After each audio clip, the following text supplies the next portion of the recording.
मुझे ऐसा लगता है कि ये जो एकजुटता शेड्यूल कास्ट शेड्यूल ट्राइब के लोगों में हो रही है, उसको तोड़ने के लिए डिवाइड एंड रूल की पॉलिसी को इख्तियार किया जा रहा है। जिन जजों ने ये ऑर्डर किया है उसमें से SC/ST के कितने हैं, ये बहुत इंपॉर्टेंट है। अगर आप वर्गीकरण करना ही चाहते हैं तो मैं चाहता हूं कि सर्वोच्च न्यायालय से इसकी शुरुआत होनी चाहिए। बंद कमरे में बैठ के कुछ भी फैसला ले लिया जाएगा और मुझे फिर कॉन्स्टिट्यूशन के साथ खड़ा होना पड़ेगा। आर्टिकल 341 क्या कहता है? क्या ये आर्टिकल 341 का वायलेशन नहीं है? अब राज्य को होगा अधिकार SC/ST में क्रीमी को अलग करने का। सुप्रीम कोर्ट अब SC/ST में राज्य करेगा क्रीमी और नॉन क्रीमी को अलग, इसी के आधार पर मिलेगा आरक्षण। सुप्रीम कोर्ट SC/ST में क्लासिफिकेशन का अधिकार राज्य को देना असंवैधानिक है, राज्य नहीं हो सकते सुप्रीम अथॉरिटी। प्रकाश अंबेडकर बंद कमरे में कुछ भी फैसला लेंगे तो मान्य नहीं होगा। चंद्रशेखर आजाद संविधान निर्माता डॉक्टर भीमराव अंबेडकर के पोते और वंचित बहुजन आघाड़ी के अध्यक्ष प्रकाश अंबेडकर ने सुप्रीम कोर्ट की 7 जजों की संविधान पीठ के उस फैसले की आलोचना की है जिसमें राज्य को अनुसूचित जाति अनुसूचित जनजाति को उपवर्गीकृत करने की अनुमति देने का फैसला किया गया है। कोर्ट ने कहा कि आरक्षण की एकरूपता के लिए यह जरूरी है कि SC/ST कोटे के अंदर वंचित समूहों की पहचान कर उन्हें वास्तविक आरक्षण का लाभ दिया जाए और जो लोग पहले से लाभान्वित है उसे क्रीमी लेयर में लाकर कोटे से बाहर किया जाए। प्रकाश अंबेडकर ने सुप्रीम कोर्ट के इस फैसले की आलोचना की है और कहा है कि यह फैसला संविधान में निहित आरक्षण के अक्षरश और मूल भावना के खिलाफ है। प्रकाश अंबेडकर ने कहा कि अगर SC/ST समूहों का कोई भी उपवर्गीकरण किया जाना है तो यह संसद द्वारा पारित नियमों के अनुसार किया जाना चाहिए।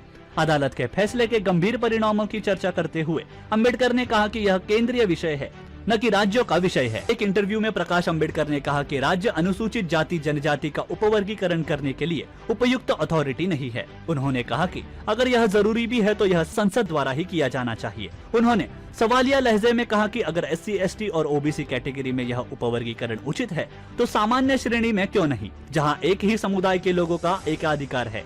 उन्होंने कहा कि इस मुद्दे का समाधान आरक्षित और सामान्य दोनों श्रेणियों सहित सभी वर्गों को ध्यान में रखते हुए किए जाना चाहिए।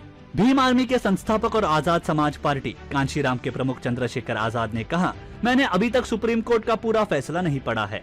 एक जज ने असहमति जताई है, उसका भी अध्ययन किया जाना चाहिए। यह देखा जाना बाकी है कि क्या अनुच्छेद 341 जो राष्ट्रपति को SC समुदाय की सूची बनाने का अधिकार देता है का उल्लंघन किया गया है। नगीना से सांसद आजाद ने कहा, मेरा मानना है कि बिना सामाजिक आर्थिक जाति सर्वेक्षण के ऐसा करना ठीक नहीं रहेगा।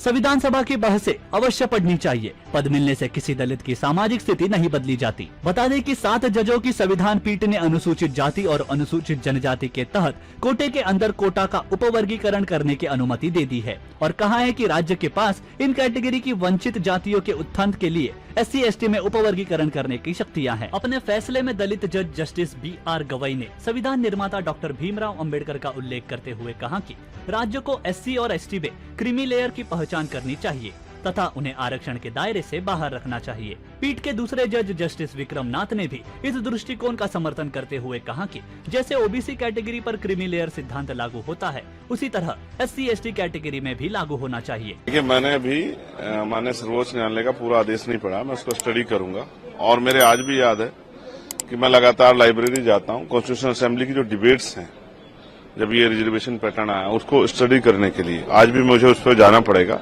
बहुत इंपॉर्टेंट है क्योंकि डॉक्टर बाबा साहब अम्बेडकर के जो है बहुत सारे जो हैं बातें चर्चा उन्होंने जो है उनके कोर्ट्स को उसमें यूज किया है। लेकिन बड़ी बात यह है कि एक पॉलिसी हमने अंग्रेजों के समय से सुनी थी, डिवाइड एंड रूल। मुझे ऐसा लगता है कि ये जो एकजुटता शेड्यूल कास्ट शेड्यूल ट्राइब के लोगों में हो रही है उसको तोड़ने के लिए डिवाइड एंड रूल की पॉलिसी को इख्तियार किया जा रहा है। अभी मुझे इसमें यह भी जानकारी करनी है कि माननीय सर्वोच्च न्यायालय में जिन जजों ने ये ऑर्डर किया है उसमें से SC/ST के कितने हैं, ये बहुत इंपॉर्टेंट है। अगर आप वर्गीकरण करना ही चाहते हैं तो मैं चाहता हूं कि सर्वोच्च न्यायालय से इसकी शुरुआत होनी चाहिए। भाई वहां तो लंबे समय से कुछ ही परिवारों को कब्जा किया और चलो SC/ST OBC को तो आप घुसने नहीं दे रहे हो, लेकिन क्या सामान्य जाति के और लोगों में अवसर नहीं है तो उनको भी आप मौका नहीं दे रहे हो। तो अगर आपको करनी है किसी वर्गीकरण की शुरुआत तो शायद वहीं से की जाए। सर्वोच्च संस्था नीचे से क्या करना चाहते हो? क्या मॉनिटरिंग किए कभी SC/ST के जो आपने ऑर्डर किया था रिजर्वेशन इन प्रमोशन का? आपने कहा सरकार दे सकती है, क्या कभी मॉनिटरिंग की आपने? SC/ST का बैकलॉग भरा गया, कभी आपने मॉनिटरिंग की? SC/ST पे जो कास्ट एट्रोसिटी हो रही है किन जातियों पे हो रही है, आपने कभी मॉनिटरिंग की? क्या आपको जानकारी है कि क्या आंकड़े हैं SC ST को जो रिजर्वेशन मिल रहा है नहीं मिल रहा है, उनकी आर्थिक स्थिति के क्या आंकड़े हैं आपके पास? बंद कमरे में बैठ के कुछ भी फैसला ले लिया जाएगा। और मुझे फिर कॉन्स्टिट्यूशन के साथ खड़ा होना पड़ेगा। आर्टिकल 341 क्या कहता है? क्या ये आर्टिकल 341 का वायलेशन नहीं है? आपने इकोनॉमिक वीकर सेक्शन के आधार पर EWS के फैसले को जो है मान्यता दी थी, क्या वो एंटी कॉन्स्टिट्यूशनल नहीं था? तो बहुत सब चीजें। और फिर एक और जस्टिस हैं बेला द्विवेदी जी, उनके फैसले को भी उन्होंने असहमति जाहिर की, उसको भी स्टडी करना पड़ेगा। तो इसलिए कह रहा हूं बहुत बड़ा विषय है। अगर कोई हमें बांटने का प्रयास करेगा किसी गलत मंशा से, अगर वास्तविकता हम नीचे जो लोग हैं उनको उठाना चाहते हो, तो जो जितना NFS करके संविदा, लेटरल एंट्री और तमाम तरह से ठेकेदारी करके जो SC ST की नौकरियों खाया जा रहा है, उस पर क्यों नहीं आप स्टैंड लेते? तो ये बहुत कुछ है इसमें देखने के लिए। अब इसको देखेंगे और फिर प्रेस करके प्रेस क्लब में अपनी पूरी बात विस्तार रखें, क्योंकि ये बड़े समुदाय का मामला है। ये मेरे व्यक्तिगत का मामला नहीं है, ये एक बड़े समाज का, जो आजादी के 75 साल बाद भी, जिसको हम अमृतकाल कह रहे हैं, सरकार अमृतकाल कह रही है, और जिसको कह रहे हैं विकसित भारत, उसकी 5वीं देश की, दुनिया की 5वीं अर्थव्यवस्था की जहां बात हो रही है, वहां SC ST कहां खड़ा है? क्या कास्ट एट्रोसिटी खत्म होगी है? क्या जाति के आधार पर क्या स्टेटस बदल जाता है? एक IPS एक IAS बन के, जज बन के क्या शेड्यूल कास्ट शेड्यूल ट्राइब का स्टेटस बदल जाता है? तो इन फैसलों के पीछे अगर कोई गलत मंशा नहीं है और वास्तविकता में इनको ऊपर उठाने का, तो इसको पहले स्टडी करना पड़ेगा।